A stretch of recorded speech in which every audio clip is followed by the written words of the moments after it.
Assalamualaikum warahmatullahi wabarakatuh. Hello guys, kembali lagi bersama saya Bobby Herian. Dan kali ini saya akan kembali mentari video dari Pil Pahit yang judul Quran turun bertahap atau semalam. Kita akan langsung tonton videonya, bisa akan kita komentari guys.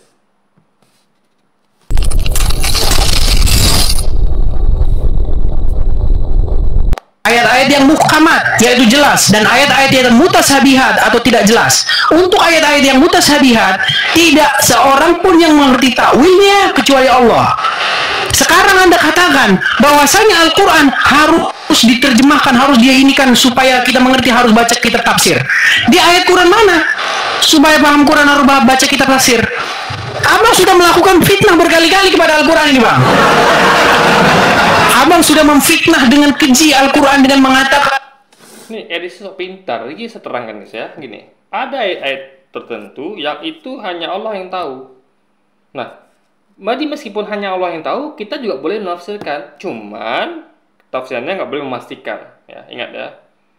Jadi kita tuh nggak boleh memastikan suatu tafsiran yang mana itu hanya Allah yang tahu. Paham ya guys ya? Karena kita harus menafsirkan, kenapa? Karena kita tuh harus berusaha untuk memahami Allah ya. Kita harus berusaha itu. Jadi ada maksudnya kenapa Allah tuh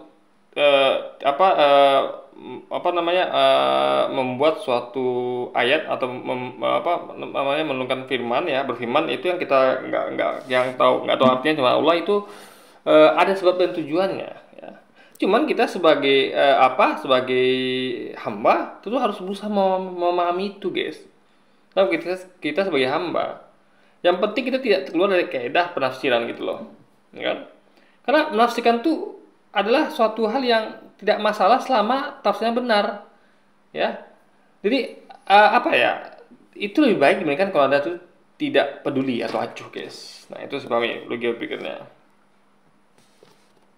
bahwasanya Al-Quran tidak bisa dipahami kecuali dengan buku tafsir. Al-Quran harus dipahami menurut ulama ini, ulama tunjukkan bang di ayat Quran mana bahwa kitab ini tidak bisa dipahami kalau nggak baca kitab Ibnu Katsir. Ini saya mau terangkan ya. Itu bukan harus ada tertulis, tapi logika aja. Gini loh, kita paham bahwa kenapa ya kita memakai rujukan para ulama terdahulu, ya, ahli tafsir. Karena mereka ahlinya. Mereka yang melakukan riset, mereka melakukan penelitian, mereka melakukan kajian, gitu loh. Dan mereka tuh memang berdedikasi untuk itu. Ibaratnya kita lihat sebagai ahlinya gitu guys, kayak dokter, ya. Kita punya tafsir sendiri. Misalnya kalau ada anak kita sakit, kita bisa menafsirkan sendiri. Oh, mungkin sakit ini, coba obat ini bisa. Kita kan sering ke apotik kadang-kadang. Kalau misal sakit ringan, kita kan sering ke apotik, menduga-duga ini sakitnya apa. Itu kita beli obatnya kan. Kan nggak mesti kita tuh harus selalu ketika ada keluarga atau diri kita sakit langsung ke dokter, kan enggak. Padahal dokter adalah ahlinya. Di banyak kasus yang terutama yang ringan-ringan, kita tuh bahkan juga ada yang sedikit berat asal tidak fatal, itu kita tuh mencoba dengan logika kita, belajar sendiri atau tidak, kita tuh menafsirkan apa yang obatnya cocok. Bagaimana cara penanganannya gitu kan? Nah, itu harus dipahami guys. Tapi alangkah eloknya kalau kita juga pakai pendapat dokter, atau bahkan kita serahkan ke dokter yang sudah yang sudah ahlinya, yang memang melakukan kajian dan juga pendidikan di situ. Kita kan hanya berikan tuh nggak resmi, hanya otodidak. Misal kita baca buku, kita nonton podcast yang beredukasi tentang kedokteran, kan ada tuh di TV atau radio, halo dokter segala macam, baca-baca buku, bagaimana dokter menjawab pertanyaan, kan tuh ada. Cuman tentu saja itu beda dengan sang dokter yang memang langsung belajar guys. Cuman juga kita juga nggak bisa menggunakan sebenarnya pada sang dokter, kita juga pakai logika kita. Jadi logika sang dokter dan logika kita digabung sehingga akan menghasilkan hasil yang bagus itu. Jangan logika dokter dipakai lalu kita tidak berlogika, jangan-jangan dokternya tidak benar. Gimana kita coba? Nah, sama kayak ulama juga begitu. Mereka adalah ahlinya. Mereka yang meneliti itu. Kita tidak melakukan penelitian. Kita hanya karena gini guys ya, kita kan hanya cuma perlu membaca. Itu hanya tafsiran sementara. Dalam arti gini loh, kita melangkah lebih jauh lagi. Ya.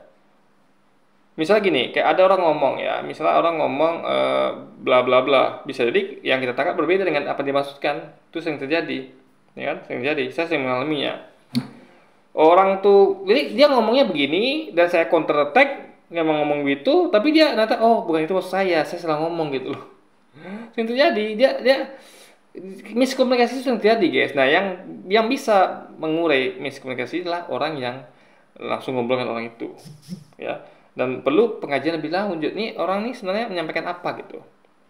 Ini adalah sebenarnya modelnya cukup hanya pemahaman ilmu bahasa yang benar dan juga logika, cukup itu. Tapi kadang-kadang kita perlu untuk investigasi lebih lanjut dengan apa? Karena kadang kita kan miskomunikasi, ya. Karena ini kan adalah kata-kata, ya. Ingat, kata-kata bukan. Jadi teks itu adalah berasal dari mulut sang nabi, dan tentu orang itu mesti tafsir di situ.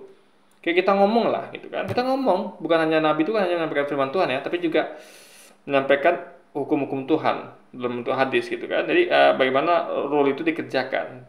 Jadi nggak hanya, karena Quran itu kan ada prakteknya itu di hadis, guys. Kayak sholat itu tidak ada tuh, praktek sholat itu bagaimana, nggak ada, itu adanya di hadis, gitu kan. Jadi biar tidak miskomunikasi, harusnya kita juga nggak cukup hanya melihat teks, tapi juga mengerti bahwa maksud Nabi berkata itu adalah dan teks itu begitu, gitu, guys. Nah, itu yang lebih tepat menafsirkan adalah tentu orang yang langsung dekat dengan zaman Nabi, yang benar-benar masih fresh ingatannya, masih fresh masih fresh ininya.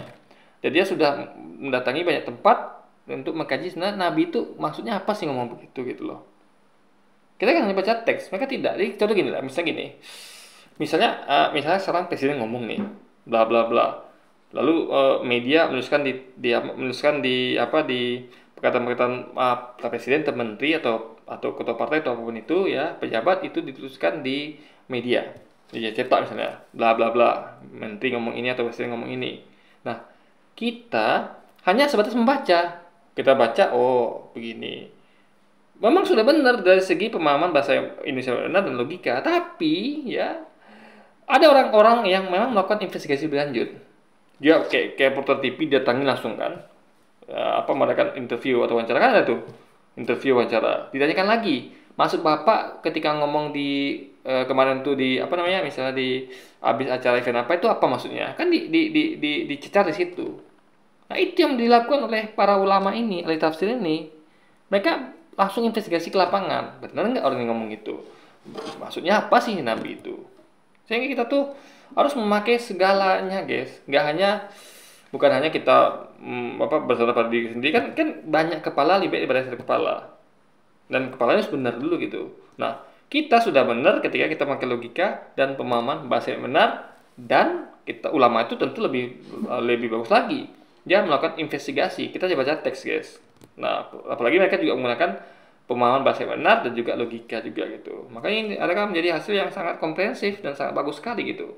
Ya, sehingga hasilnya akan mendekati dengan yang sebenarnya, guys. Itu sebenarnya gue pikirnya. Ayat mana?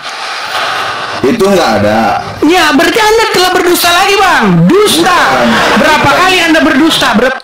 Jadi ketika nggak ada ayat, bukan berarti berdusta. Kita kan ngomong tentang logika, ya. Bagaimana kita menyimpulkan ini? Karena begini gitu loh, guys. Dan tidak keluar dari kaidah itu, ya. Nggak keluar dari kaidah itu gitu loh. Jadi kita tuh tidak tidak sembarangan berasumsi, tapi ada dasarnya. Ya. Itu sebenarnya pikirnya, guys. Berapa kali Anda mendustai? Terus mana? Sama itu kayak abang bilang, kalau abang tanya sama aku artinya alif lam mim. Nggak ada yang tahu arti alif lam mim. Ya udah, makanya itu. Iya, artinya ditafsirkan dan ada yang enggak. Kan oke, baik. Abang tahu nggak arti Muhammad itu apa? Enggak. Muhammad itu artinya jelas, Bang. Surat Ali Imran ayat 7. Ayat-ayat Al-Quran itu ada dua macam. Satu, ayat-ayat yang muhkamat, artinya jelas. Ingat, Bang, jelas, clear, jelas. Terus ayat-ayat yang mutasabihat. Mutasabihat itu artinya absurd, ya, atau tersembunyi, yang tidak seorang pun yang mengerti takwilnya kecuali Allah. Nah, orang-orang yang di dalam hatinya itu ada rasa gimana gitu, mereka berusaha mencari-cari takwilnya. Itu disebutkan dalam ayat Al-Quran. Pertanyaannya sekarang begini, kenapa harus ada buku tafsir sementara ayat Al-Quran sendiri sudah mengatakan bahwa ayat-ayat Al-Quran itu hanya ada dua macam, muhkamat jelas, Yang kedua, mutasabihat. Apakah Anda mencoba ingin menafsirkan ayat-ayat yang mutasabihat? Guys ya, kan dia nggak paham orang ini, saya di sini. Jelas itu adalah bukan bagi semua orang. Ada orang-orang yang di bawah standar ya, mohon maaf ya, bukan apa. Jadi yang jelas bagi kita belum tentu bagi orang lain gitu loh. Ada orang yang ditangkapnya rendah, guys. Makanya untuk menghindari kesalahpahaman, miskomunikasi, misinformasi, ya makanya ditafsirkan. Sehingga kita yang memang udah jelas dan jelas itu ya, kita lihat tafsirnya ternyata sama gitu, clear. Berarti kita makin menguatkan tafsiran kita gitu loh. Nah, ada orang-orang yang di bawah itu, yang dia tuh memang levelnya, kan nggak semua orang tuh punya kejelasan yang rata-rata. Ada yang di bawah rata-rata juga ada. Jadi tafsir itu adalah gunanya agar menjangkau semua pihak. Karena umat Islam ini semuanya harus teredukasi dan harus harus mengerti apa yang disampaikan Quran dan hadis. Dan itu tidak semua levelnya sama, nggak semua standar sama gitu kan.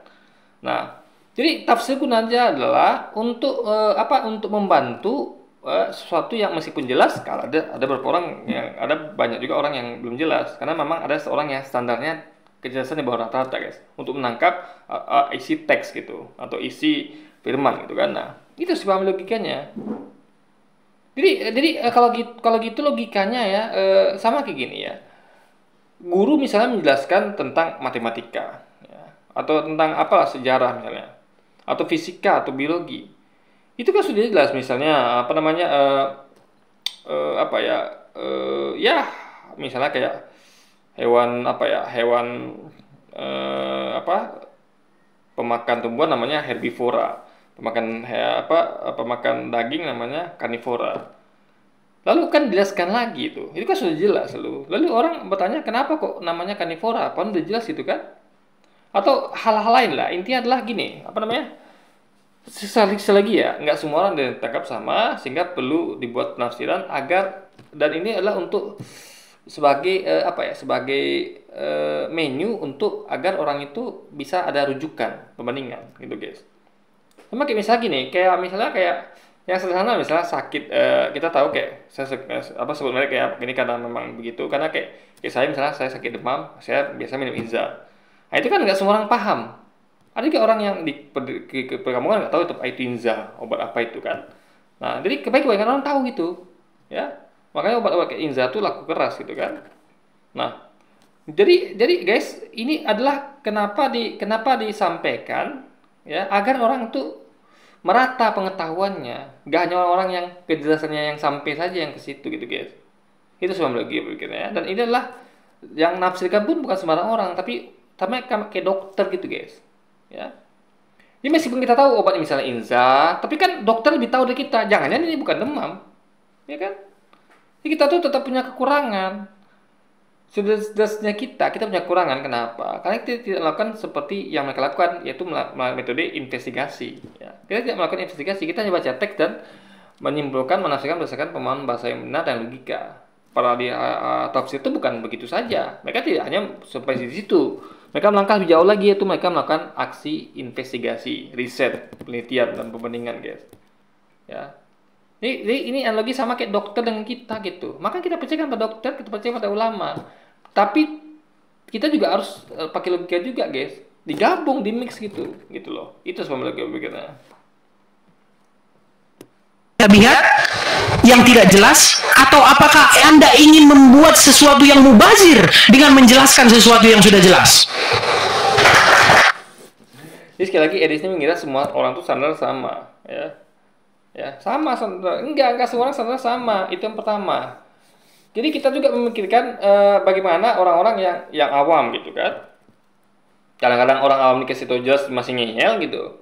Jadi misal gini, ada misalnya ya contoh lah, misalnya kayak contoh sederhana di pekerjaan ya. Bos bilang misalnya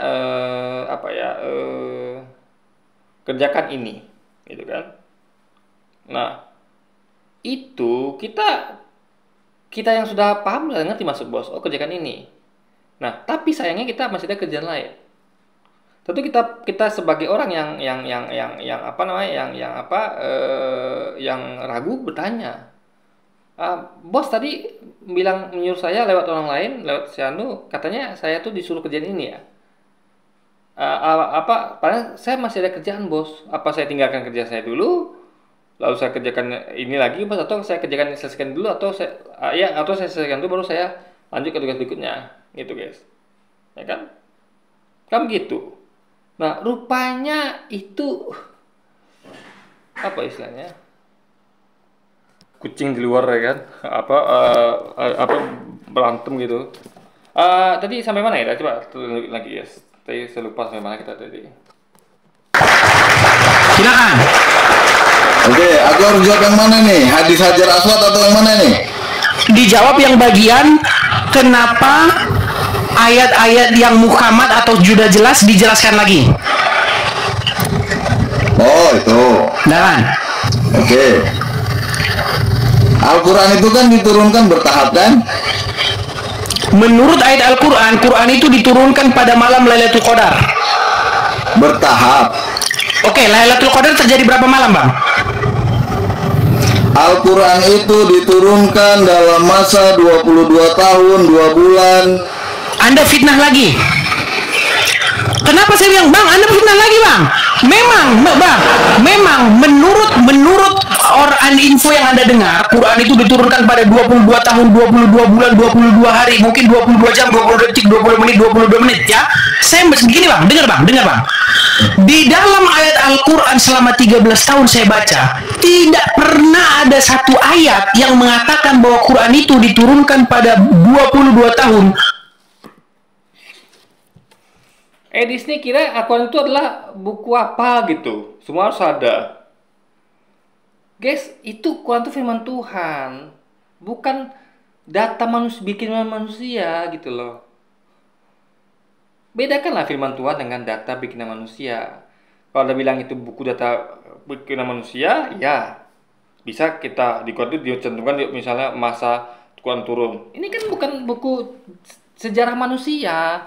Jadi kita lihat kenapa kok timbul 22 tahun dan segala macam itu, karena itu adalah sejarah dan itu adalah kesaksian manusia. Manusia zaman itu ya, zaman Nabi Muhammad itu, para sahabat dan pengikut itu mencatat, menghitung bahwa Al-Quran itu bertahan selama 20 tahun. Itu sejarah mainnya, bukan firman Tuhan. Kan ada hubungannya, makanya ini sih nggak ngerti membedakan antara mana sejarah yang masuk di hadis dan mana firman Tuhan. Maka dia meyakini bahwa kesaksian manusia bernama Matius, Lukas itu adalah firman Tuhan. Padahal itu kesaksian manusia. Maka jadi agak baling guys, nggak bisa bedakan ya mana kesaksian manusia, mana firman Tuhan. Jadi alangkah herannya kita kalau misal Al-Quran menuliskan hal itu, bahwa Al-Quran itu diturunkan bertahap 20 tahun. Itu kan kesaksian manusia. Manusia itu yang mencatat dan menghitungnya, bahwa Nabi itu menyampaikan firman Allah itu dalam waktu 20 tahun bertahap turunnya gitu guys. Ini edisi dikit-dikit mana ayatnya? Nggak semua tuh ada ayatnya. Itulah gunanya tafsir. Itulah guna kesimpulan. Kalau semua ada ayatnya, ya kita bisa bikin semua ada ayatnya. Tapi kita campur ya. Kayak kitab Anda kan begitu tuh. Semua ada ayatnya. Bahkan itu pun nggak lengkap. Yesus tahun umur 13 sampai sekian tuh nggak tahu di mana. Nggak lengkap juga. Tapi kalau Anda mau kayak agak lengkap kayak Alkitab, bahkan sejarah juga dimasukkan, ya kita kan masukkan kesaksian manusia, kita kan gabung ke hadis, gimana? Kan nggak mungkin. Kita tuh logis guys, kita nggak merek kayak mereka yang Alkitabnya adalah campuran antara Al-Quran dan hadis. Kita nggak begitu. Kita tuh proporsional gitu. Mana sejarah kesaksian manusia kita pisahkan dengan firman Tuhan, gitu loh guys. Jadi 22 tahun itu adalah dari catatan hadis. Ya, mencatat berapa lama Nabi itu menyampaikan firman Tuhan, karena itu adalah yang menyaksikan manusia guys. Gitu loh kayak pikirnya. 22 bulan, 22 hari, apalagi 22 menit, 22 jam, 20 detik, nggak ada Bang. Nggak ada. Terus? Kenapa Anda fitnah Al-Quran dengan mengatakan Quran itu diturunkan selama 22? Jadi kalau nggak ada ayat dibilang fitnah gitu. Gak ngerti ya nih guys, ya kan? Jadi apa ya, firman Tuhan tuh, contoh gini ya, misalnya kayak gini.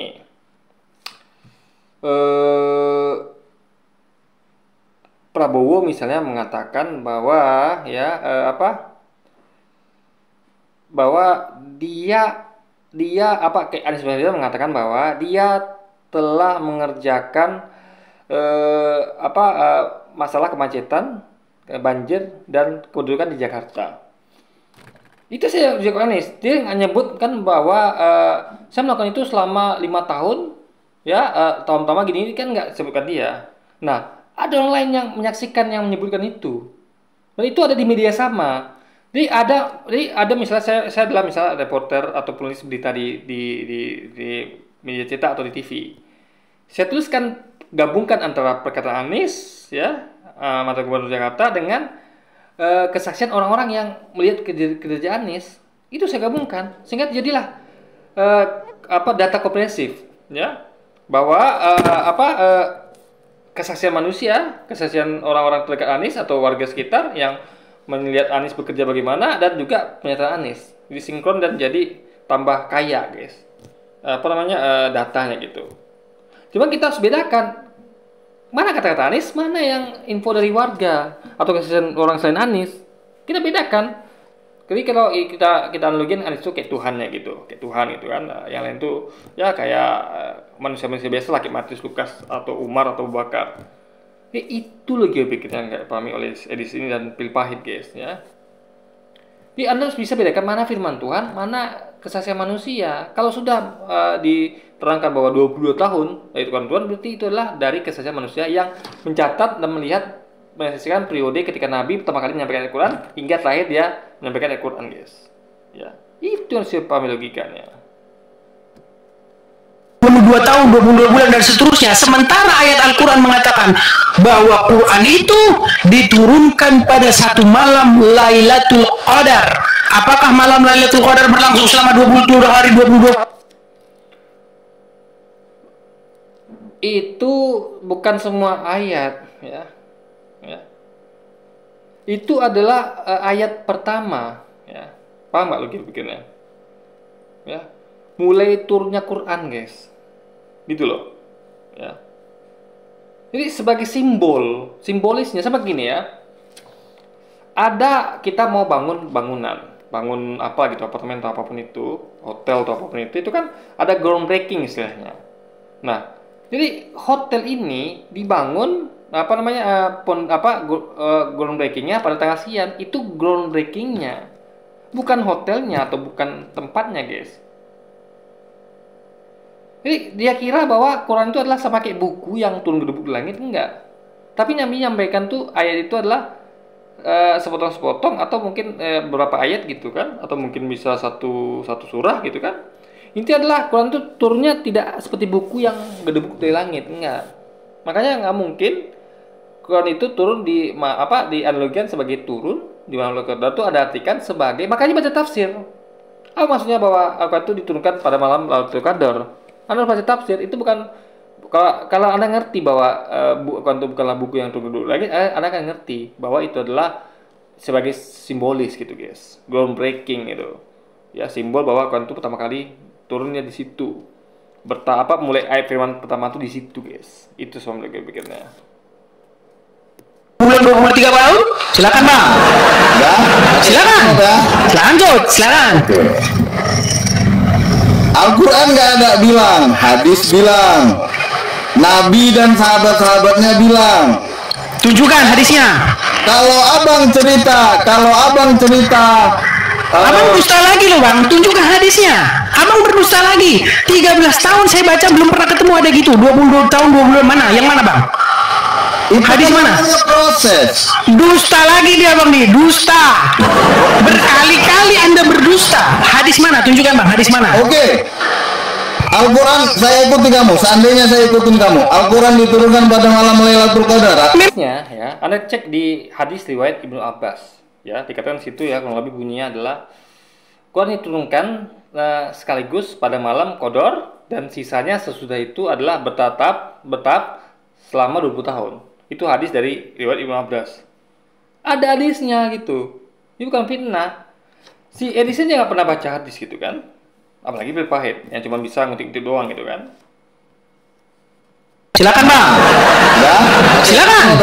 Lanjut, silakan. Al-Quran nggak ada bilang, hadis bilang, Nabi dan sahabat-sahabatnya bilang. Tunjukkan hadisnya.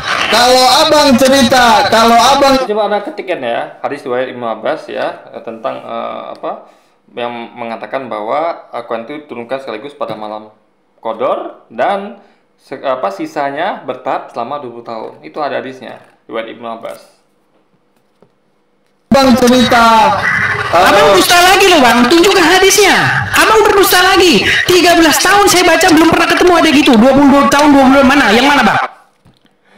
Selama itu tapi nggak nemu ngapain aja gitu kan? Dia nyarinya di mana? Di buku komik.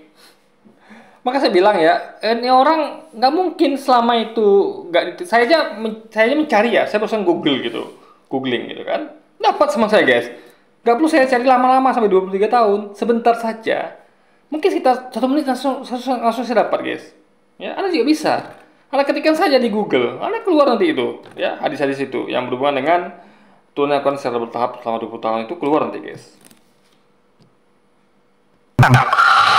Hadis mana? proses. Dusta lagi dia bang nih, dusta.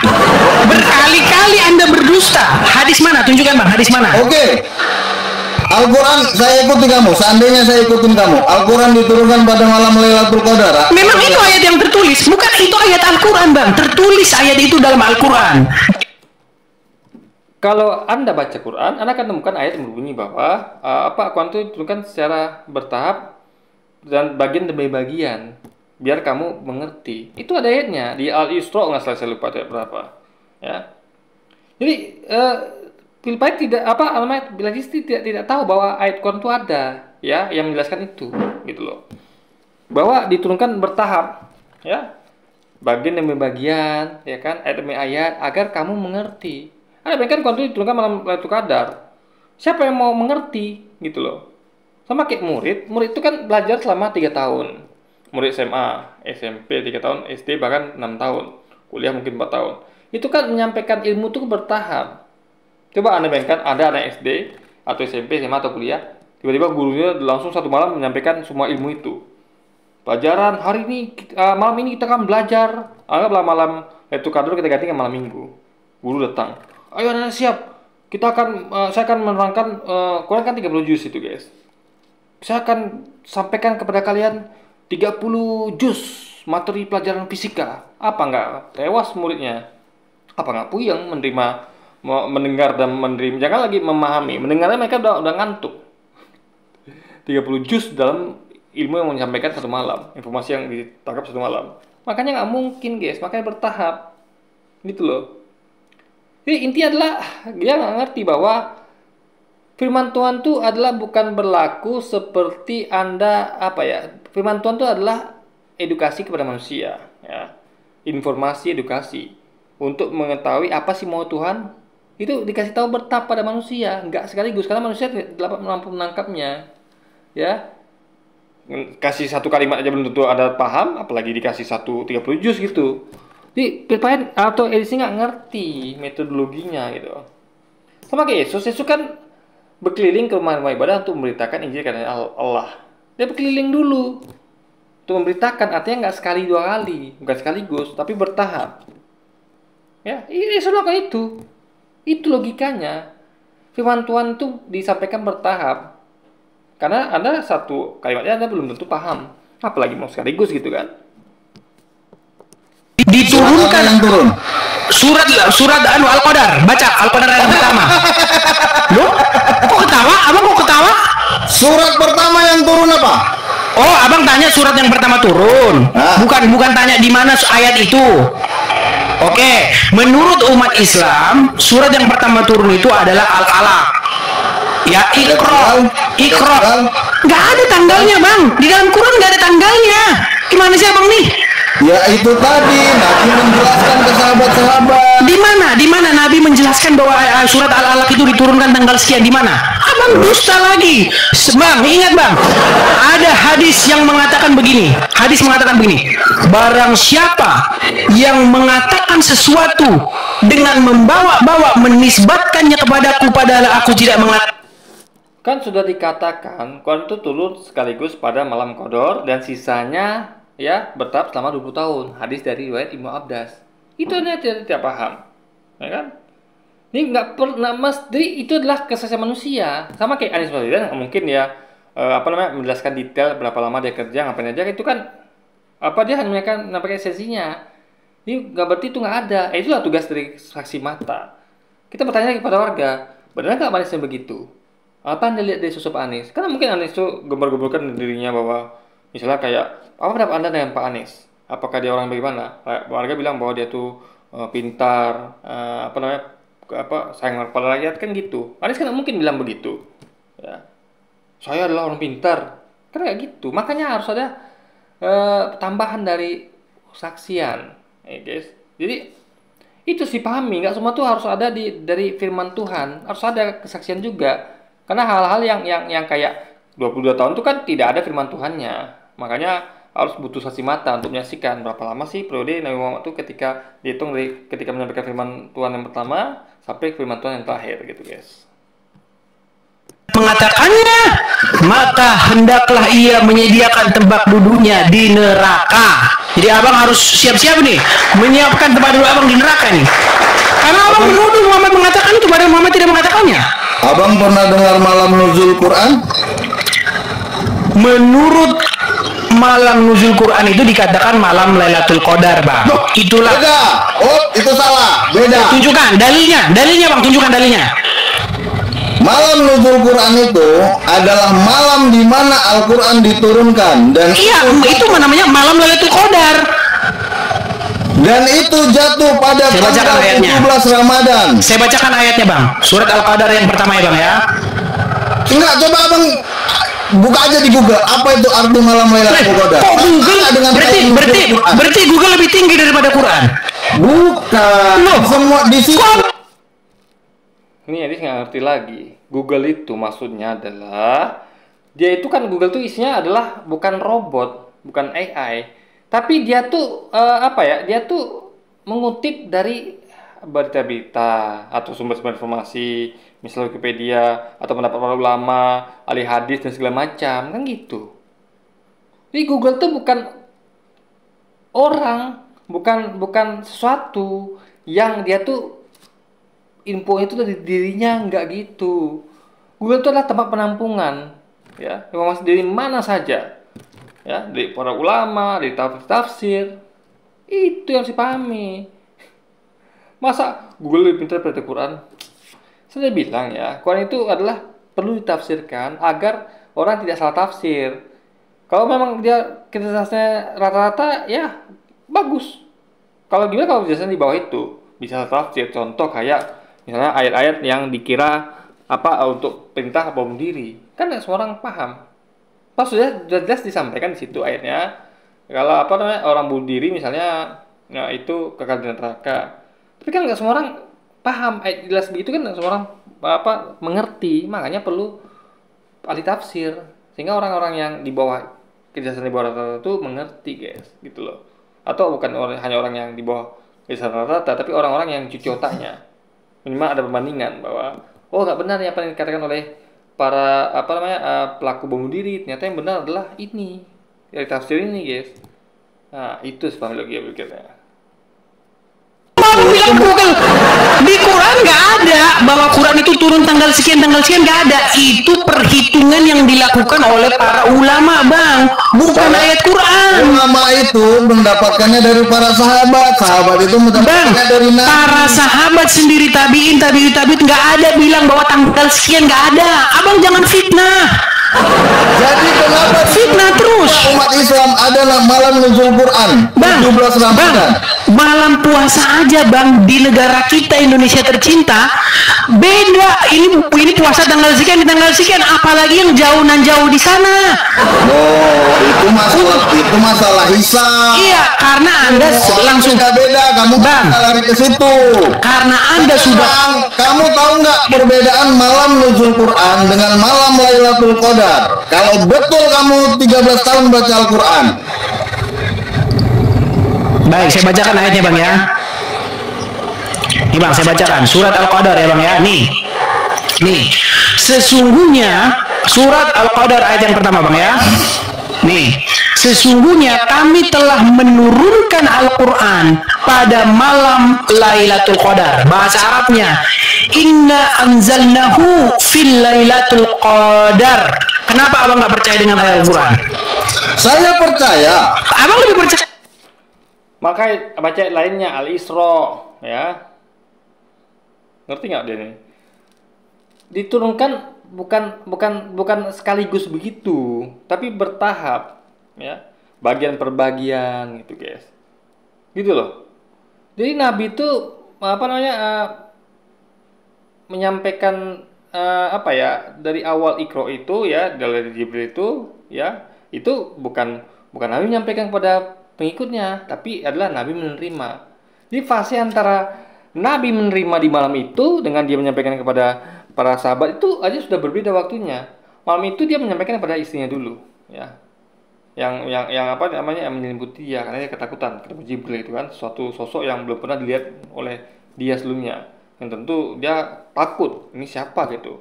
Kok sosoknya tinggi besar dan segala macam dan menakutkan. Karena memang hal yang amazing itu, guys. Suatu hal yang belum pernah kita temui itu akan membuat kita takut gitu kan. Ini sesuatu yang baru gitu, apalagi dia malaikat. Tentunya adalah suatu hal yang goib gitu. Ini harus dipahami lagi pikirnya, guys. Saya mau percaya ulama. Buktinya abang bilang bahwa menuju Quran dengan Lailatul Qadar beda. Ini loh. Inna anzalna. Tahu nggak kata dasar anzalna itu apa? Anzalna diturunkan. Kata dasarnya sama itu bang. Inna anzalna. Dia dikatakan pada malam Lailatul Qadar. Ya, diturunkan apa dulu? Ya. Firman Tuhan, bukan Al-Qur'annya, guys. Kalau Al-Qur'an itu diturunkan berupa buku yang turun dari langit, kita pasti pegang barangnya, pasti kita simpan di museum mana gitu. Tapi tidak gitu. Kan turun itu adalah firman Tuhan. Makanya Jibril berkata, "Iqra, bacalah." Ini melalui lisan Jibril. Sampai ke Muhammad menyampaikan lisan juga kepada para sahabat dan pengikutnya, guys. Itu sebab mereka pikirnya. Kenapa Anda masih Anda mau berkelit? Bro, enggak beda nuzul Quran dengan Lailatul Qadar. Ini loh dibilang, abang jangan mempinat terus. Apa artinya? Bahasa Indonesianya nih ya. Sesungguhnya kami telah menurunkannya, maksudnya Al-Quran pada malam Lailatul Qadar. Kenapa Anda Malam fitnah? Lailatul Qadar itu malam yang mana? Enggak. Jadi menurunkan Al-Quran tuh Al-Quran bagian mana? Itu harus pahami, ya. Al-Quran itu adalah bukan gini. Kalau kita ngomong Quran, contoh, saya lagi baca Quran, apakah saya baca seluruhnya? Kan tidak. Kalau ditanya, kamu baca Quran ya? Yang bagian mana kau baca? Kan gitu deh kelanjutannya. Jangan saya lagi baca Quran, oh berarti dia baca seluruh Quran, nggak gitu, ya. Atau saya lagi menjelaskan buku sejarah, oh iya, tapi bagaimana? Apakah sejarah tentang perang dunia pertama atau perang dunia dua atau yang lain gitu, guys? Itu sih paham logikanya, bukan langsung Quran diturunkan lalu dianggap bahwa seluruhnya, kan nggak gitu. Jadi tanya dulu bagiannya mana gitu, ya kan? Nggak dijelaskan di situ malam yang mana. Nah, itu tadi gunanya tafsir. Oke, bagaimana metode mentafsirkannya? Malam Lailatul Qadar itu adalah malam-malam terakhir di hari-hari ganjil. Ngarang dari mana? Loh, ya Anda ngarang dari mana? Nggak ada di situ disebutkan. Nggak ada di situ disebutkan bahwa itu terjadi malam-malam ganjil. Mana? Loh, malah ketawa ya teman-teman. Dari tadi abang ngarang bebas loh. Oke, kita balik lagi ke abang. Saya ikutin nih maunya apa. Oke, aku mau bilang gini bang. Ya, pertama aku senang diskusi semacam ini. Kita biar nambah. Jadi ketika ada data mengatakan misalnya Lailatul Qadar adalah terjadi di malam ganjil, itu ada datanya. Itulah ulama merumuskan. Mereka melakukan penelitian, kajian, dan melakukan tafsiran. Bukan hanya berdasarkan logika dan pemahaman bahasa yang benar saja, guys. Itu sama logika pikirnya. Jadi nggak asal-asalan data gitu, ya kan? Jadi makanya kita gini loh. Kalau ada suatu teks, ya kan tentu ada contoh gini. Ada misalnya seorang penulis menuliskan buku, contoh kayak Salim Said kemarin kan, menuliskan buku tentang G30S. Ya itu kan dia bikin acara bedah buku. dia menafsirkan isi bukunya. Bahkan orang lain juga menafsirkannya. Ada beberapa pembaca yang menafsirkan juga. Itu kenapa dibuat acara seperti itu? Karena ini buku ini multi tafsir. Jadi ini untuk memperkaya dan juga sebagai bahan diskusi untuk memperkaya kasanah namanya guys, ngerti nggak? Karena kalau tidak akan terjebak pada pemahaman masing-masing dan kalau tidak ada panduan Anda bisa tersesat. Ya. Itu semua logikanya, jadi semacam panduan, guideline, gitu. Karena nggak semua orang itu tahu panduan itu, nggak semua orang itu sampai ke situ, ya. Makanya contoh gini lagi, misalnya kayak kita di kebun binatang, itu kan kita ada yang sudah paham tentang binatang, mungkin dia tinggal di desa, dia tahu nih singa, nih harimau segala macam, dia tahu ular. Tapi kan ada orang-orang yang nggak tahu, atau contoh kayak gini, ada museum budaya Riau misalnya, orang Riau udah tahu itu. Tahu dia bentuk-bentuk pakaiannya, budayanya, rumah dan segala macamnya. Ada orang nggak tahu. Nah makanya perlu ditafsirkan gitu loh. Ngerti nggak? Agar sebagai panduan, yang orang Riau yang dia tahu dia makin yakin dan dia makin hafal. Oh iya betul nih seperti yang saya tahu memang begini gitu kan. Nah, kalau dia orang Riau yang nggak terlalu fasih tentang budaya bagaimana? Karena juga orang Riau begitu. Nah itu makanya itu gunanya tafsir itu begitu. Ya keterangan itu penting. Atau sebagai panduan, guideline. Agar orang itu tidak tersesat kemana-mana. Minimal orang itu ada panduannya gitu guys. Tambah wawasan. Aku senang kalau diskusi. Selama diskusinya santun, nggak ujak gini. Abang nggak mencari wawasan. Gini. Abang mencari kesalahan. Bukan bang, aku hanya. Oke, sekarang gini. Kutanya sama abang. Bisa nggak abang bedakan apa kata Quran dengan apa kata ulama? Bisa nggak abang bedakan itu? Ya bisa lah. Oke, sekarang kutanya. Quran turun pada 22 tahun, 22 bulan, 22 hari. Dan pada. Selama, oke. Quran turun selama 22 tahun, 22 bulan, 22 hari, 22 jam, 22 detik ya kalau kita mau anunya ya. Itu perkataan Quran atau perkataan ulama? Itu perkataan ulama yang didapat. Oke, kenapa? Sahabat. Oke, sahabat Nabi. Sahabat siapa yang ngomong seperti itu? Ya mana tahu saya sahabat Nabi. Fitnah lagi. Berarti Anda fitnah. Terus dari mana Anda bilang itu para sahabat yang ngomong? Anda memfitnah dari ustaz, dari ulama, dari kiai. Oke, ustaz mana yang ngomong kalau itu dari para sahabat? Ya, semua nggak dengar nih. Demi menutupi biar dia nggak malu, semua dicari kambing hitam. Pertama, Quran difitnah bahwa itu kata Quran. Kedua, Muhammad difitnah bahwa Muhammad mengatakan itu. Ketiga, ustaz difitnah bahwa sahabat difitnah bahwa sahabat mengatakan itu. Mau lari lagi dia, ustaz sekarang difitnah. Kita tuh ada rangkaiannya. Ulama tidak berdiri sendiri, ya. Ulama itu adalah orang yang menyampaikan yang telah disampaikan. Jadi kita tuh memakai warisan turun-temurun. Misal kayak Anda bayangkan kayak guru sekolah. Guru tuh menyampaikan data dari atasannya lagi. Atau misalnya kayak sistem apa ya? Kayak kita lihat bahwa kayak contoh kayak apalah ibaratnya. Ya ini adalah warisan turun misalnya kayak bela diri lah, ya. Ada guru mengajarkan karate itu didapatkan dari guru karate yang sebelumnya. Guru karate sebelumnya dapat di mana lagi dari guru sebelumnya. Begitu terus itu loh. Ini nggak mungkin berdiri sendiri, nggak mungkin ulama berdiri sendiri, nggak mungkin. Pasti ada rujukannya guys, gitu loh. Paham ya? Bisa juga mereka tuh berdiri sendiri bisa, misalnya hal tertentu, ya. Ya memang tidak disebutkan oleh ulama, tapi kita bisa benarkan sendiri, karena memang tidak ada tafsirannya, gitu guys. Tapi kebanyakan itu memakai tafsiran dari para sahabat dan para tabiin guys, gitu. Ya harus mengerti logika ini, gitu kan. Sekarang ustadz mana bang yang ngomong gitu bahwa itu kata para sahabat? Itu makanya aku bilang tadi abang bukan menambah wawasan, abang mau cari kesalahan. Enggak, karena abang itu tuh sudah melakukan fitnah bang. Abang fitnah Muhammad. Al-Quran itu diturunkan enggak selama proses itu. Jadi maksud abang Al-Quran itu diturunkan hanya satu kali satu tahap. Ayat Quran yang ngomong. Ayat Quran yang ngomong.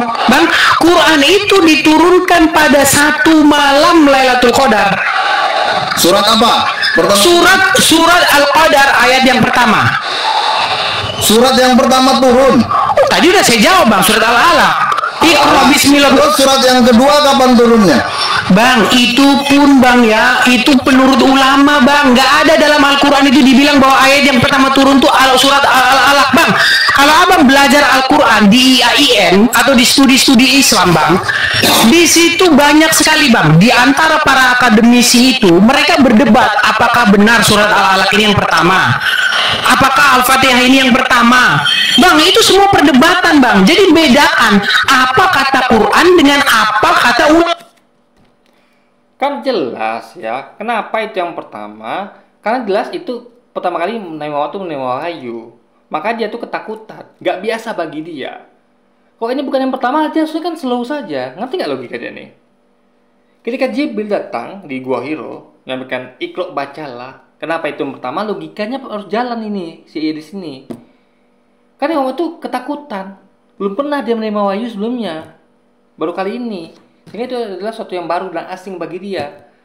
Kalau itu sudah biasa, tidak mungkin dia begitu. Kayak saya misalnya anggap saya nabi ya, anggap saja kita ngomong bodoh lah, anggap saya nabi. Saya belum pernah terima wahyu, ya, nggak biasa bagi saya begitu. Tiba-tiba ada yang datang malaikat mau bilang saya bacalah. Saya nggak ngerti ini apa gitu. Saya takut kan. Tapi kalau saya udah sering ketemu sama malaikat itu dan sering ketemu wahyu, saya nggak takut lagi. Oh, nyata ini. Atau kayak gitu lah misalnya kayak ada orang datang ke Anda ngaku-ngaku sebagai misalnya adalah bisa kayak contoh kayak Anda misalnya mau ikut diundang kemana gitu. Lalu Anda didatangi orang, Anda diundang oleh misalnya pejabat A ke sini ke rumahnya. Nah, Anda tuh kaget, takut Anda. Ini orang siapa? Nggak kenal saya, asing gitu kan? Berarti Anda nggak biasa. Tapi kalau Anda nggak perlu, jadi Anda tuh sampai takutnya Anda sampai lari atau menghindar gitu guys. Sampai ya ketakutan lah sampai kayak yang lebih lakukan itulah berselimut. Jadi kalau Anda sudah biasa kan gini, yang mengundang saya ya, yang saya pernah kesana juga ya, kan bapak ya gitu kan biasa saja gitu. Itu sih pahami logikanya. Jadi kejadian rentetan peristiwa Nabi, bagaimana beliau tuh ketakutan karena ketemu Jibril yang asik dan mendapatkan wahyu yang pertama kalinya, tentu itulah berarti itu yang pertama. Kalau nggak biasa Nabi begitu. Tapi kalau Nabi itu udah biasa terima wahyu kan kayak berikutnya beliau kan santai saja gitu. Jadi beliau sudah kenal Jibril, udah dapat info wahyu yang pertama dan seterusnya, sehingga udah biasa beliau gitu guys. Bukan lagi suatu hal yang asing yang mengagetkan bagi beliau gitu kan. Ulama.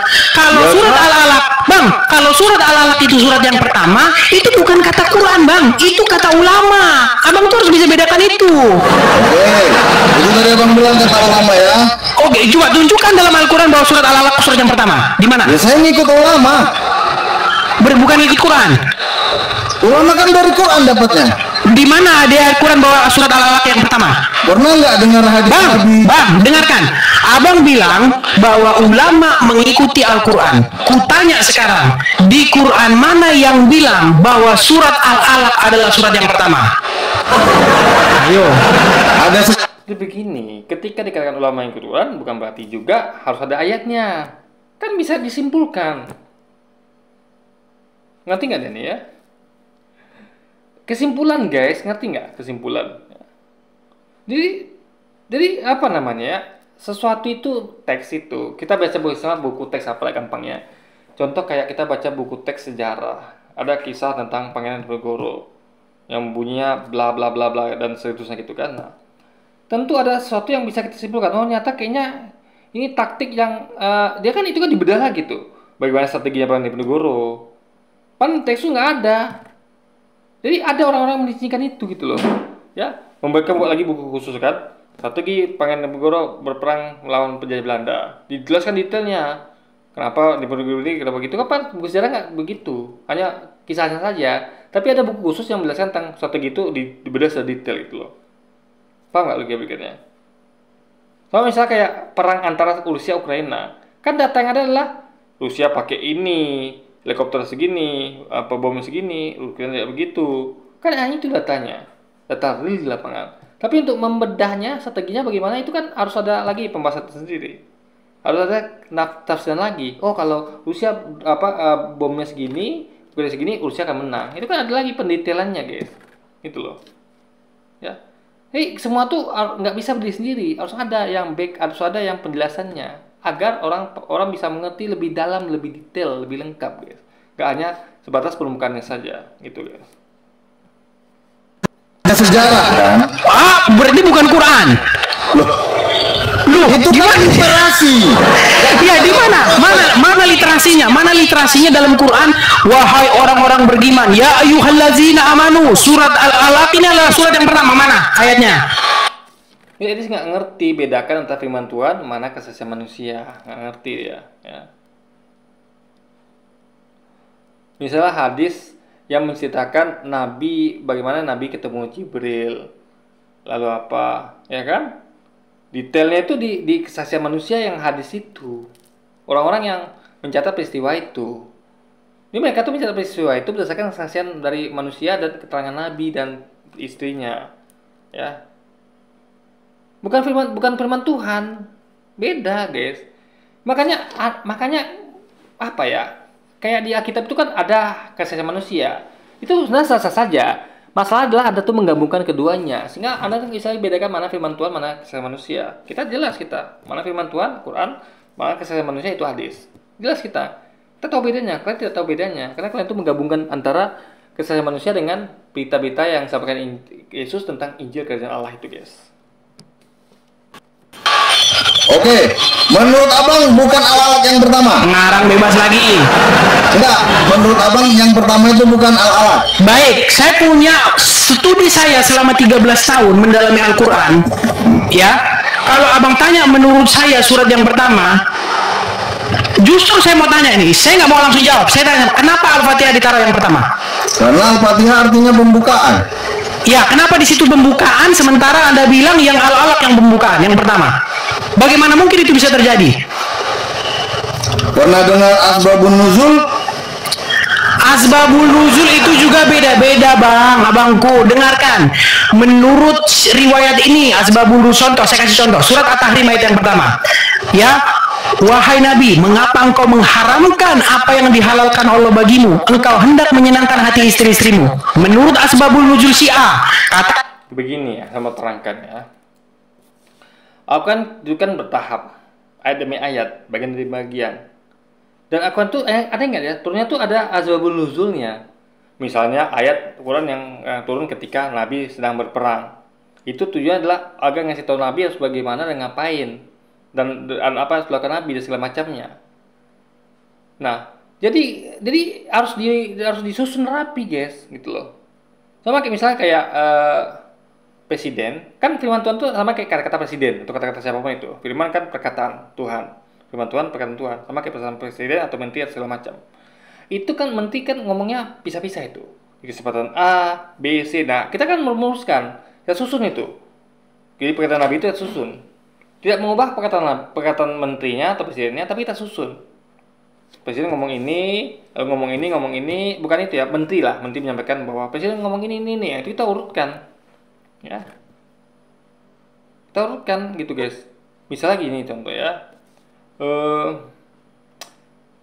menteri ngomong, presiden misalnya menteri bilang bahwa presiden itu bilang 3 tahun lalu, peristiwa 3 tahun lalu bahwa begini-begini, ya kan?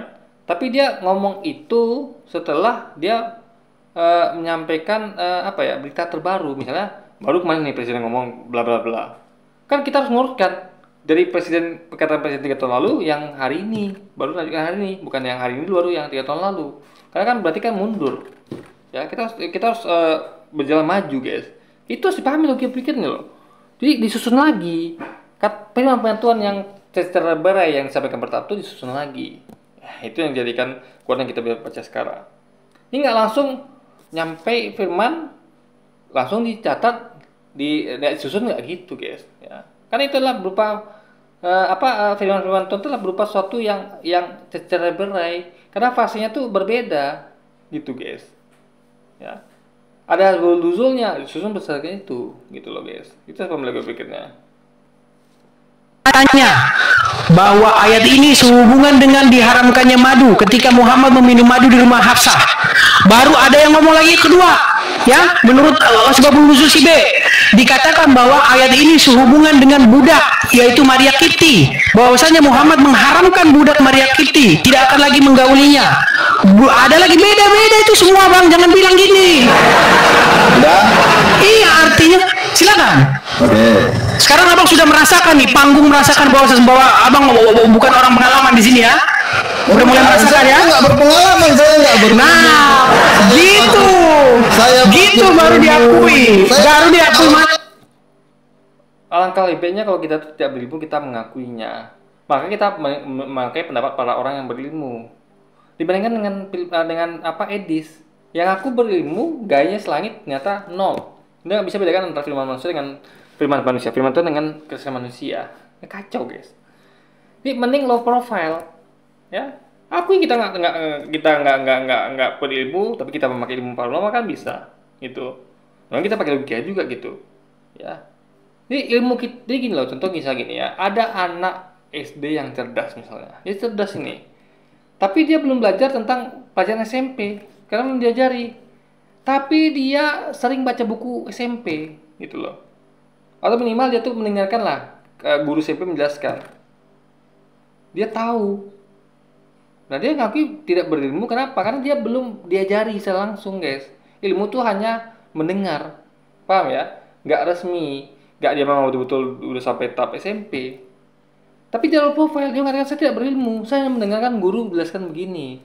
Misalnya dia bilang kan, orang nanya kan apa begini loh, saya nggak punya ilmu loh, saya belum SMP, tapi saya dengar guru ngomong begini, guru SMP ngomong begini.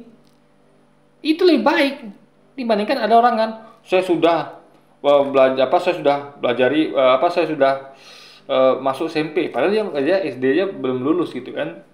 Itu sebab kira-kira. Kalau saya berilmu, saya sombong. Silakan lanjut.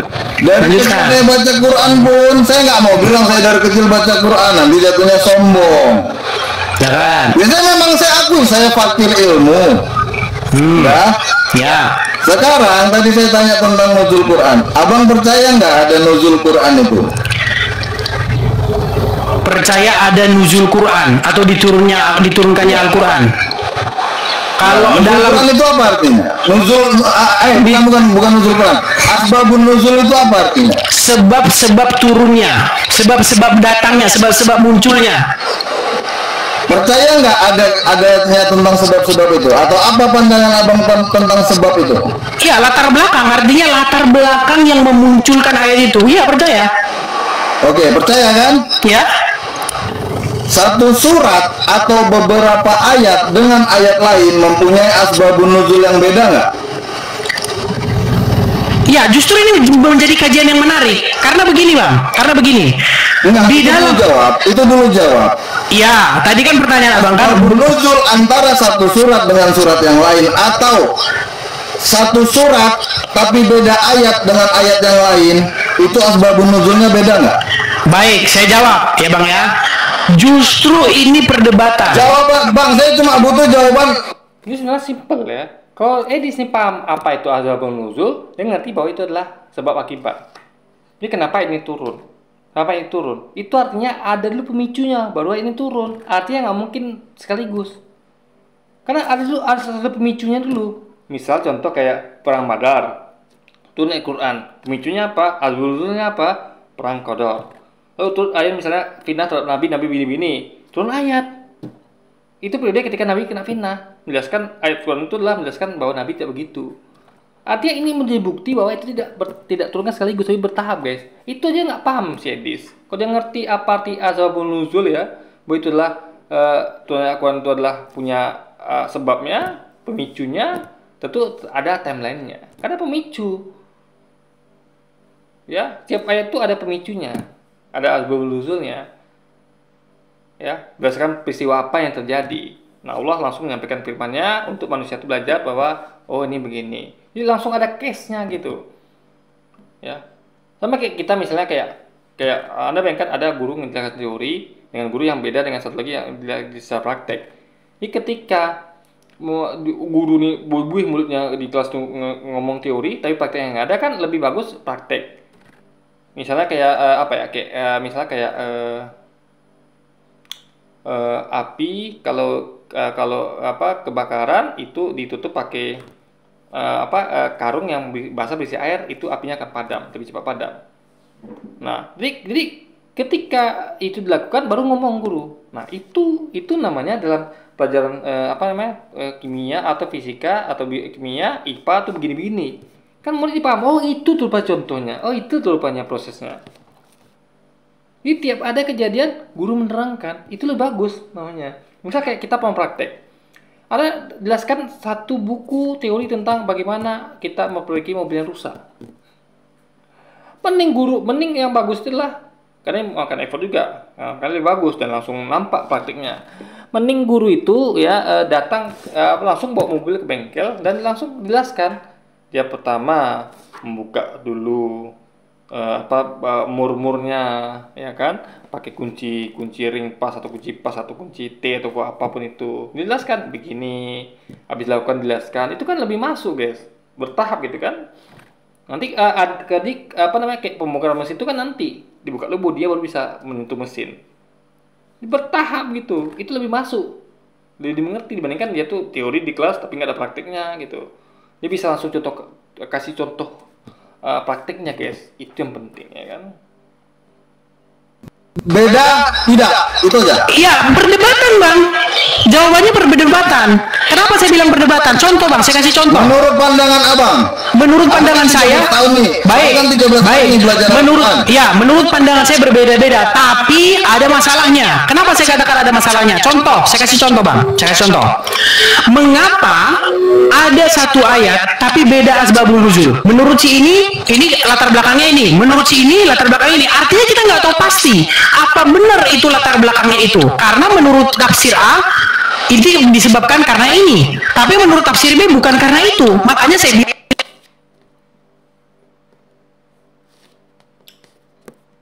ini kenapa ya? Ini itu bukan tentang timeline selagi ya.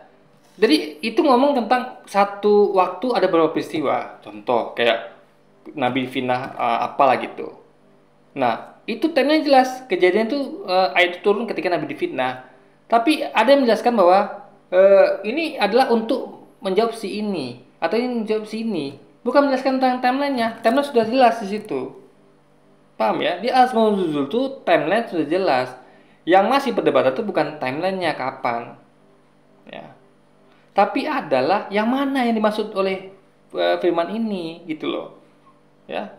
Apakah si A, si B atau kejadian ini itu, tapi pada dia satu waktu, guys. Ada jadi satu waktu itu bukannya terjadi satu peristiwa, bisa jadi berapa peristiwa dalam satu waktu. Nanti kan perlu diterangkan. Asmaul Nuzul harus lengkap. Bukan hanya tentang timelinenya, tapi juga tentang yang mana yang dimaksud gitu. Nah, yang timelinenya orang nggak ada perdebatan. Tapi yang di perdebatan adalah ini maksudnya untuk siapa gitu loh guys. Itu sebabnya lagi pikirnya.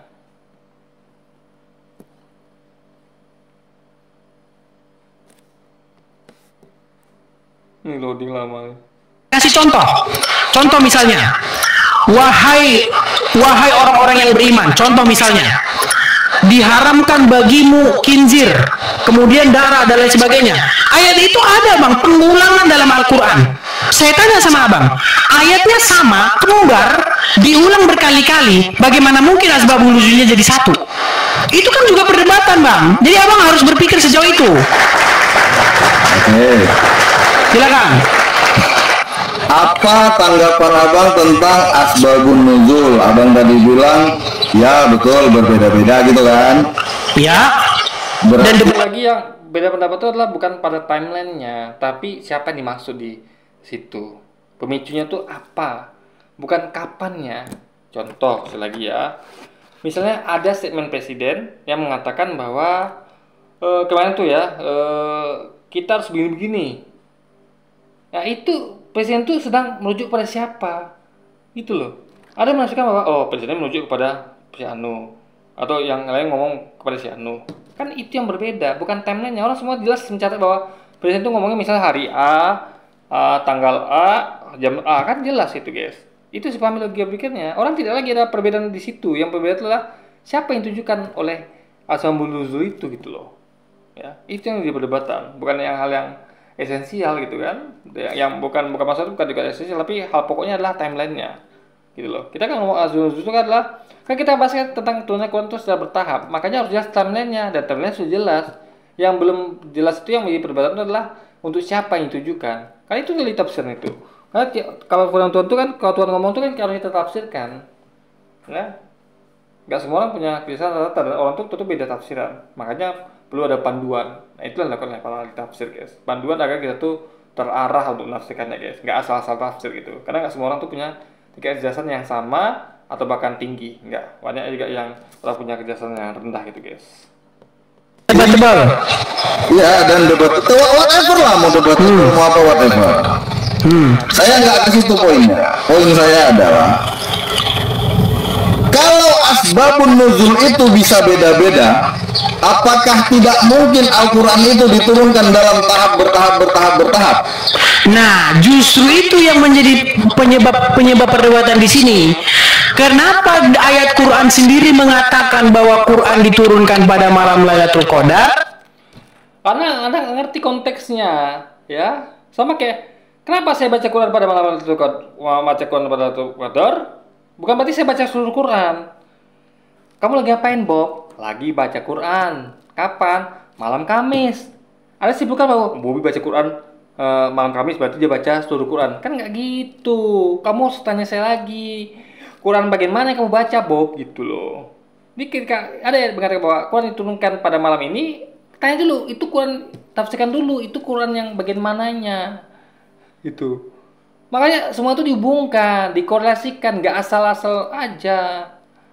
Anda akan sesat. Misalnya jadi kayak ini, saya bilang tadi ya, saya baca Quran pada malam Rabu, ya. Lalu selain kesempatan, saya juga bilang bahwa saya tuh tiap hari tuh saya nggak sanggup baca Quran tuh 30 juz. Saya baca paling 1 juz gitu. Anda bisa korelasikan keduanya bahwa oh ternyata maksud Bobby baca Quran itu adalah kalau dia bilang begitu, nggak mampu baca Quran 30 juz setiap kali baca, oh berarti itu cuma mungkin 1 juz. Dikorelasikan, guys. Ketika saya bilang bahwa saya baca Quran hari Rabu, Anda harus korelasikan. Karena Anda akan terjebak. Oh, Bobby baca Qurannya pada hari Rabu berarti tamat. Gitu. Nggak gitu logikanya. Saya nggak ada bilang selesai. Ya kan? Saya bilang saya baca Quran malam Rabu. Makanya korelasikan saya lain. Misalnya saya katakan tadi itu. Saya nggak sanggup baca Quran itu 30 juz, nggak sanggup. Saya dibaca maksimal 1 ayat juz. Nah, itu suami logika pikirnya. Tetapi ada asbabun nuzul yang berbeda-beda. Memang ini pertanyaan menarik.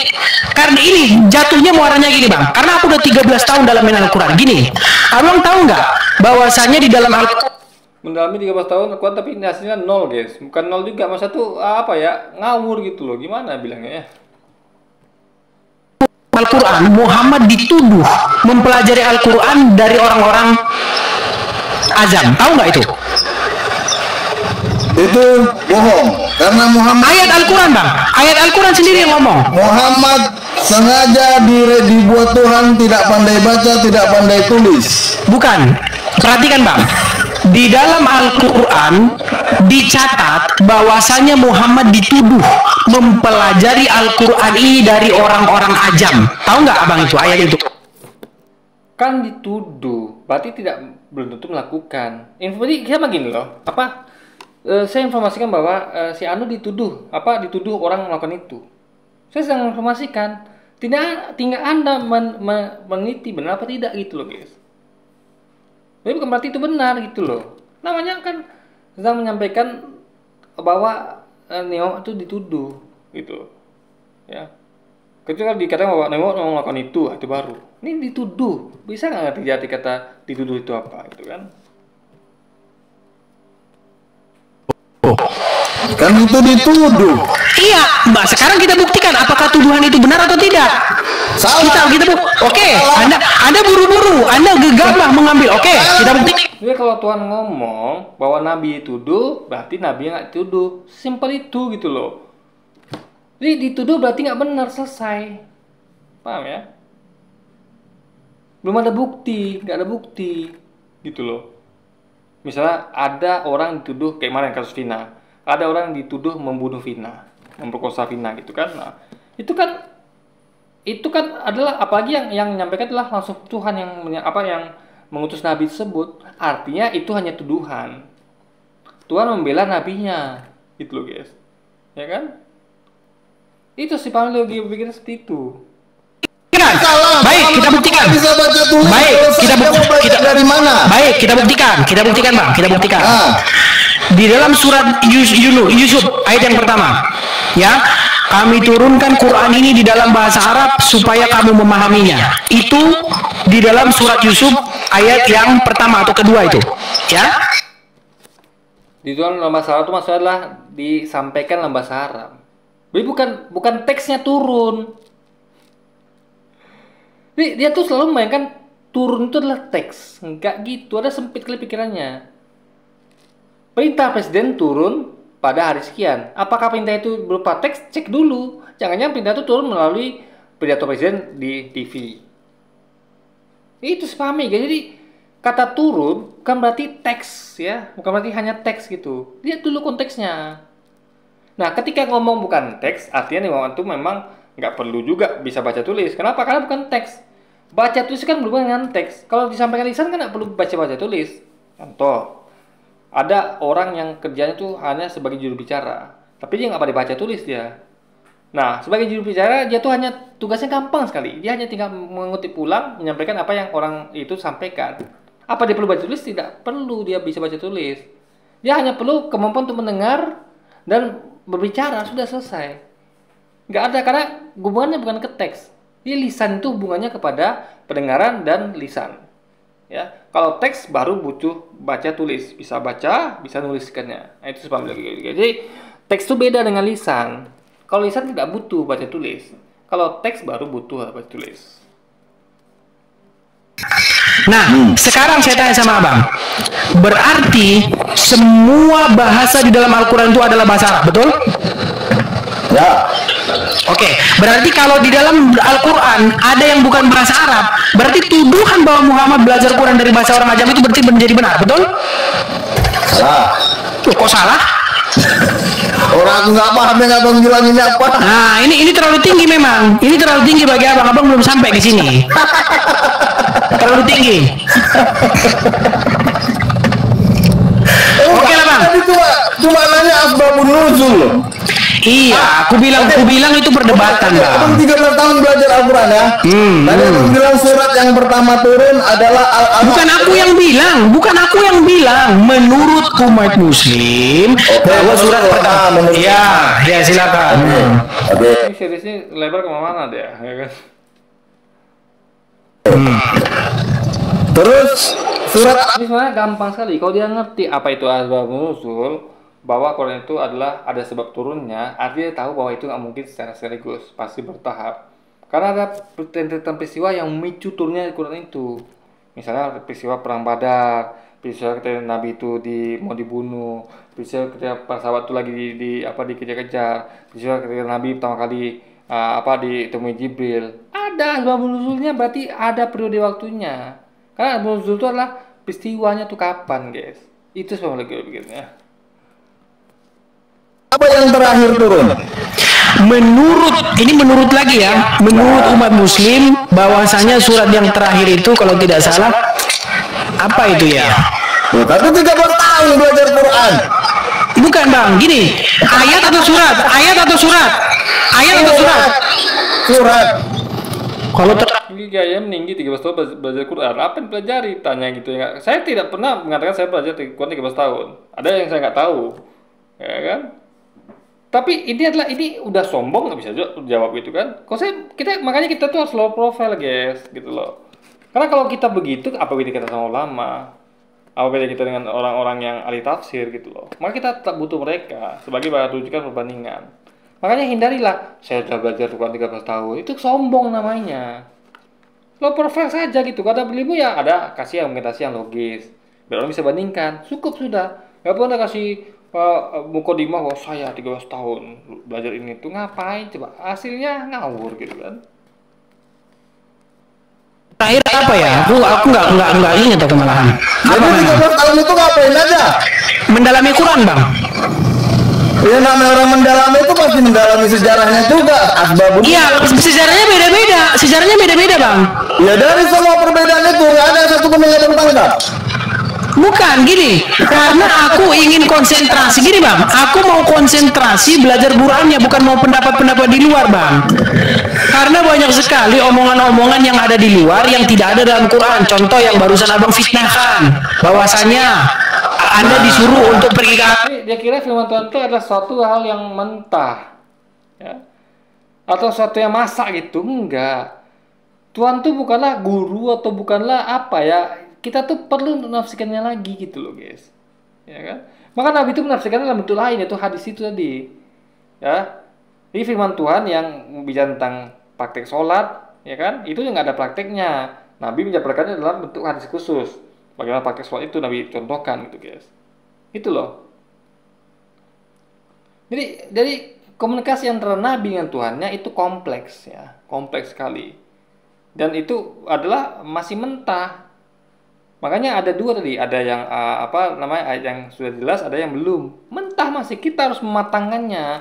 Dan itu kita butuh bantuan dari para ahli tafsir. Dan juga dengan kita juga bisa ya dengan memakai pemahaman bahasa Indonesia dan logika. Tapi kita harus mix semuanya, guys. Karena hasil itu yang terarah, terpandu, nggak salah-salah gitu loh. Karena hasil dari kepala banyak orang kan lebih bagus daripada kepala sendiri.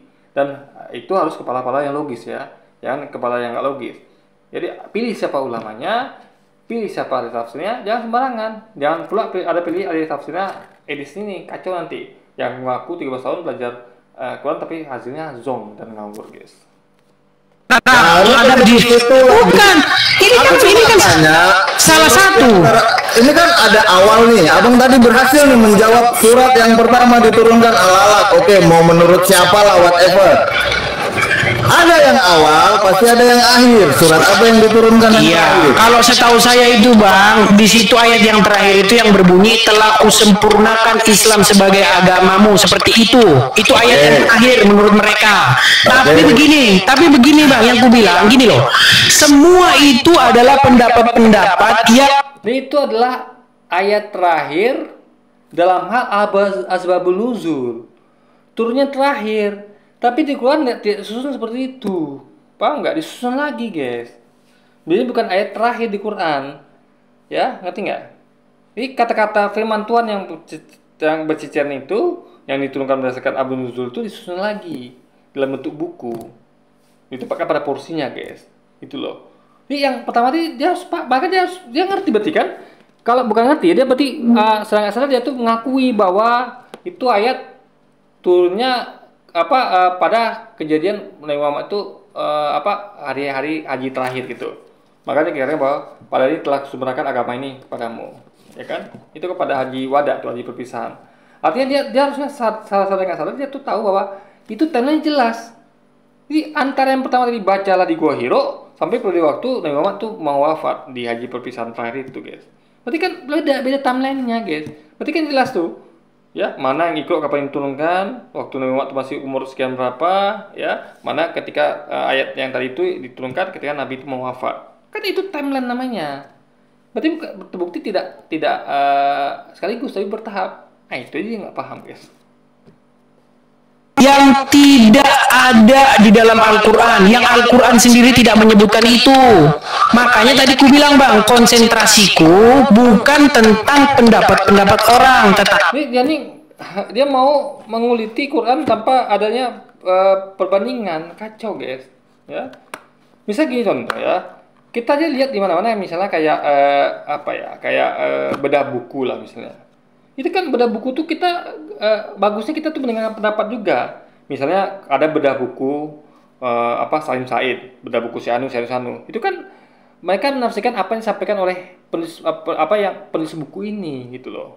Kan begitu loh dia pikirnya. Karena Anda belum tentu mampu. Maksud itu yang misalnya yang contoh kayak bedah buku Salim Said misalnya. Yang ngomong itulah orang yang mengerti itu. Para pakarnya lalu orang-orang yang kenal dengan beliau. Kayak misalnya kayak SBY bikin buku kemarin kan. Nah, itu kan yang diajak ngobrol itu kan di bedah buku itu adalah orang-orang yang dekat dengan dia. Oh, apa yang dimaksud oleh SBY ketika ngomong di bukunya itu begini. Nah, itu yang kenal dengan beliau itu yang menyampaikan. Oh, maksudnya Bapak tuh begini. Nah, itu kan penting, guys. Karena kita nggak dekat sama SBY-nya. Yang orang-orang terdekat itu yang menafsirkan apa yang disampaikan SBY di bukunya itu, guys. Lalu Anda merasa hebat gitu, seakan-akan kenal SBY, kan tidak. Butuh pendapat orang-orang terdekatnya. Gitu ya, jadi jangan pernah Anda tuh merasa hebat. Kita butuh dokter, butuh ahli tafsir, butuh orang-orang yang betul-betul mengkaji dan meneliti itu dengan segala waktu, upaya dan dayanya, guys, secara komprehensif dan total. Kita ini siapa sih gitu loh. Anda memang baca teks, memang pakai logika dalam bahasa, tapi Anda usahanya tidak seperti orang itu. Kalau semua itu hanya butuh baca teks, ya, Anda tidak perlu melakukan investigasi. Berarti tidak perlu adanya investigasi, ya. Ngapain juga orang tinggal tafsirkannya apa kata orang di sini udah selesai, kan perlu investigasi lagi, benar nggak yang disampaikan itu sesuai dengan fakta, benar nggak dimaksud itu adalah ini, kan gitu loh pikirnya. Jangan beda gitu kan. Akhirnya dia merasa, oh maaf saya ngomong gitu, maksud saya begini bukan begitu, kan gitu yang terjadi, guys. Ya, makanya perlu investigasi, nggak hanya baca teks, memahami dengan bahasa yang baik dan logika nggak cukup begitu saja. Ya, kadang-kadang harus dan seringnya harus lakukan investigasi untuk mendapatkan hasil yang benar total gitu, guys, yang mendekati kebenaran yang seutuhnya gitu kan. Tapi apa isi Al-Quran itu sendiri? Karena gini, setelah aku pelajari Quran selama 13 tahun, ternyata apa yang ku dengar dari abang ini, dari itu, dari Ustaz ini, semuanya beda dengan apa yang ada dalam Quran. Contoh, saya kasih contoh. Contoh. Ada nggak dalam Quran supaya umat muslim itu percaya kepada kitab hadis? Coba tunjukkan sama saya. Di ayat Quran mana supaya umat Islam percaya? Dikira Quran tuh buku apa gitu, buku kayak apa ya, buku apa tuh istilah tuh waktu SD itu apa, buku ensiklopedia kali ya. Semuanya ada, nggak gitu, bro. Quran tuh firman Tuhan, ya, suka-suka Tuhan ngomong apa. Nah, kita harus cari, butuh juga disandingkan dengan kesaksian manusia. Makanya kitab itu ada baca, ada campur aduk antara mana yang berita dari Tuhan, yaitu Injil yang Yesus beritakan, mana yang kesaksian Lukas, Matius. Tapi masalahnya mereka tuh menggabungkannya, kita memisahkannya. Jadi apa yang ada di Quran hadis itu sama kayak di Alkitab. Cuma bedanya kita memisahkannya, mereka menggabungkannya, guys. Itu yang harus dipahami logika pikirnya. Yang percaya kitab karangan. Coba ini deh, Anda buka Alkitab. Jadi Anda coba Anda hapus itu perkataan Matius, ya. Yesus ngapain aja? Yesus di mana aja? Itu ada cuman ngutip apa yang Yesus beritakan, maka Anda akan kurang jelas di situ. Ya, makanya masalah penjelasan. Contoh misalnya gini, kita hanya mengutip apa yang misalnya presiden katakan, kita kutip semuanya. Oh, presiden ngomong ini. Mana yang lebih bagus dengan ada orang yang bukan hanya mencatat itu, tapi dia juga bertanya, investigasi kepada para pembantunya. Kemarin presiden itu ngomong itu maksudnya apa sih? Gitu. Presiden tuh ngomong ketika dia tuh mengatakan bahwa dia melakukan ini tuh dia sebenarnya di lapangan nggak apa sih penjabarannya, kan gitu. Kalau kan proses investigasi, guys, itu lebih bagus dibandingkan hanya membaca apa pernyataan seseorang, guys. Ya, itu sama lagi pikirnya. Bukhari karangan ini, Bukhari aja nggak ada namanya dalam Quran. Silakan, Bang. Silakan. Oke. Nabi itu ada hadisnya lebih kurang gini bunyinya. Di hadis lagi, abang kutip di hadis. Ini namanya udah logical fallacy, Bang. Abang kutip di hadis untuk membantah argumen saya gimana? Yang saya tanya kan gini. Abang kan tadi bilang, Bang, lebih tinggi mana Quran sama hadis? Abang bilang Quran. Oke, kita taruh Quran. Saya punya nabi, saya ikutin nabi saya lah. Masalahnya dalam Quran nggak ada disuruh percaya kepada kitab Bukhari. Dengar. Masa abang kutip kitab Bukhari untuk percaya kepada kitab Bukhari? Presiden ngomong nih, menteri ngomong. Lalu ada pengamat di TV, ya, yang sedang membedah itu, atau keluarga dekatnya lah. Nah, itu apa kita nggak bisa percaya? Kalau benar logis ya bagus, dia lebih tahu siapa itu yang ngomong itu. Apa maksud lagi ngomong? Gitu loh, guys. Dia harus ngerti kan hal itu gitu loh. Bahkan misal gini ke saya lah, saya tuh lagi ngomong pada orang baru nih, orang asing. Kan kita nih orang asing nih, orang-orang sahabat itu kan pertamanya asing. Masa itu bukan orang yang ulama itu kan tidak seperti tapi itu kan seperti sahabatnya Nabi yang dekat sama Nabi, yang tiap hari sama Nabi, atau istrinya, anaknya, kan tidak gitu. Nah, Jadi ketika Nabi itu ngomong kan, tentu Nabi itu kadang-kadang, aduh ini orang nggak ngerti maksud saya misalnya, atau kita lah ngomong misalnya, coba jelaskan, makanya ada juru bicara untuk dijelaskan. Kan orang nggak paham, jadi itulah gunanya juru bicara untuk menjelaskan apa yang dimaksudkan oleh orang yang di apa namanya ditugaskan untuk dia tuh jadi juru bicaranya guys. Ya, itu lah sih logika pikirnya. Nabi Muhammad Shallallahu Alaihi Wasallam bilang, sepeninggalku dua yang kuwasiatkan. Hadis kan yang bilang hadis kan? Al-Quran dan hadis. Iya, yang bilang itu hadis. Itu kan katanya Muhammad, sepeninggalku harus dua-dua yang kamu pegang, yaitu Quran dan hadis. Ya, itu perkataanku, contoh yang kucontohkan dan juga Quran, firman Tuhan. Nah, Nabi bertindak berkata-kata itu atas bimbingan Tuhan. Karena dia adalah official, Nabi, utusan. Jadi segala tindakan dunia memang sudah setel Tuhan. Agar Nabi itu sebagai contoh, gitu guys. Ya, Nabi utusan itu sebagai contoh. Dia tidak hanya menyampaikan firman Tuhan, tapi juga menjabarkannya dalam praktek nyata. Bagaimana Tuhan menginginkan hal itu. Bagaimana praktek sholat, praktek apa yang benar, gitu, segala macamnya guys. Itu logika berikutnya. Oke, jadi mungkin sekian dulu aja video kita kali ini dan sampai jumpa lagi di video-video selanjutnya. Wassalamualaikum warahmatullahi wabarakatuh guys.